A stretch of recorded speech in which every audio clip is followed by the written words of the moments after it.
Modern Real Estate Practice, page 176. You have already learned about the employment agreement between broker and sales associate. Here, we look at the agreements by which a broker can be employed to act for a seller or a buyer. The sales contract between seller and buyer, the documents that are needed for the closing of the transaction, the property management agreement between broker and property owner, and the tenant representation agreement will be covered later. Representing the seller.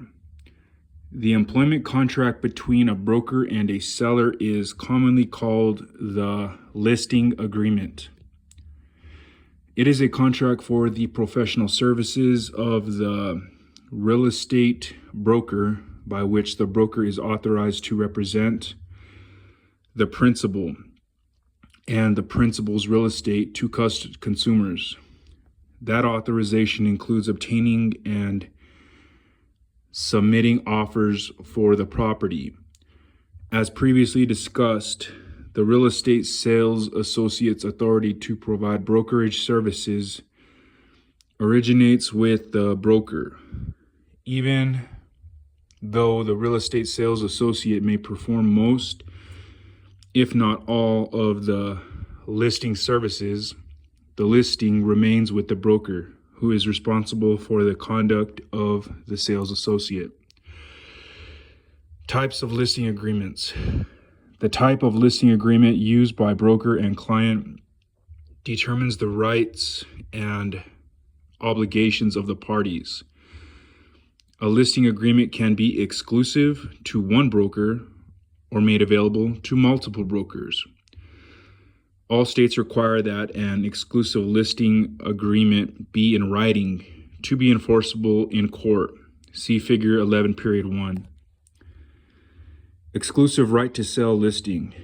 In an exclusive right to sell listing, one broker is employed as the seller's sole representative. The broker is given the exclusive right or authorization to market the seller's property. If the property is sold while the listing agreement is in effect, the seller must pay the broker a commission, regardless of who sells the property. In other words, if the seller finds a buyer with or without the broker's assistance, the seller still must pay the broker a commission. Exclusive right to sell listing. One authorized listing broker receives a commission. Seller pays listing broker regardless of who sells the property. Figure 11, Period 1. Types of listing agreements. Exclusive right to sell. Seller employs one broker. Exclusive agency. Seller employs one broker. Open listing. Seller employs multiple brokers. Exclusive right to sell.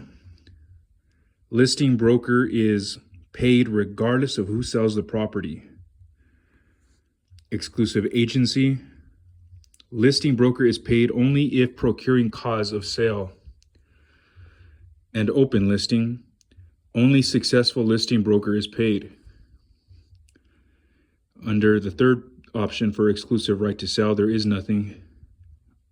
Under exclusive agency, seller retains the right to sell without obligation to listing broker. And open listing, seller retains the right to sell without obligation to any listing broker. Sellers benefit from this form of agreement because the broker feels freer to spend time and money actively marketing the property, making a timely and profitable sale more likely.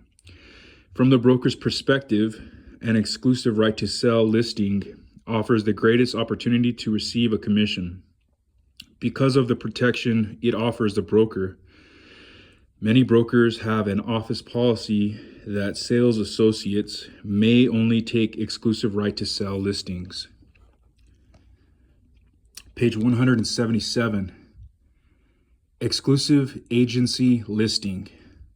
In an exclusive agency listing, one broker is authorized to act as the exclusive agent of the principal, but the seller retains the right to sell the property without the obligation to pay the broker. When a request is made by a property owner for this type of agreement, the broker would understandably be very reluctant to list the property. The request usually means the seller is reasonably confident of having the contacts needed to be able to sell the property directly and is only listing the property with a broker to show that the offer to sell is sincere. For the broker, this type of listing is very risky and somewhat odd because the broker is placed in the position of expending time and money to market the property, only to be in competition with the client to find a buyer. Open listing. In an open listing, also known as some areas as a non-exclusive listing, the seller retains the right to employ any number of brokers as agents. The listing brokers market the property simultaneously, and the seller is obligated to pay a commission only to the listing broker who successfully produces a ready, willing, and able buyer. If the seller personally sells the property without the aid of any of the listing brokers, the seller is not obligated to pay a commission to any of them. The terms of any open listing must be negotiated and should be in writing to protect the successful listing broker's ability to collect an agreed on fee from the seller. An offer to purchase brought to the seller by a buyer's broker should specify the commission or fee to be paid to the buyer's broker out of the sale proceeds, unless the buyer has agreed to compensate the broker by a separate commission or fee. Net listing. A net listing provision specifies that the seller will receive a net amount of money from any sale, with the excess going to the listing broker as commission. The broker is free to offer the property at any price greater than that net amount. Because a net listing can create a conflict of interest between the broker's fiduciary responsibility to the seller and the broker's profit motive, it is illegal in many states and discouraged in others. Listings involving cooperating brokers. A multiple listing clause may be included in an exclusive listing. It is used by brokers who are members of the Multiple Listing Service, MLS. Previously discussed, the MLS is a marketing organization whose broker members make their own exclusive listings available through other brokers who participate in the MLS and gain access to other brokers' listed properties as well.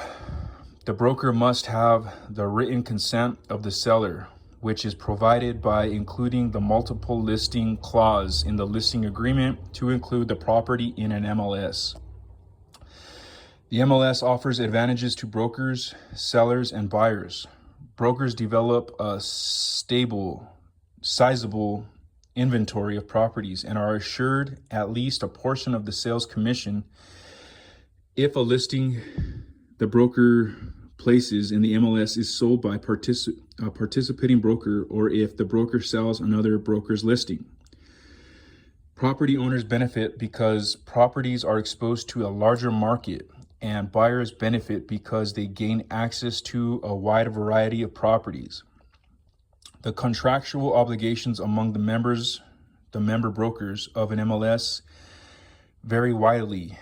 Most MLSs require that a broker turn over new listings to the service within a specific, fairly short period of time after the broker obtains the listing. The length of time during which the listing broker can offer a property exclusively without. In a net listing, the broker is entitled to any amount exceeding the seller's stated net proceeds.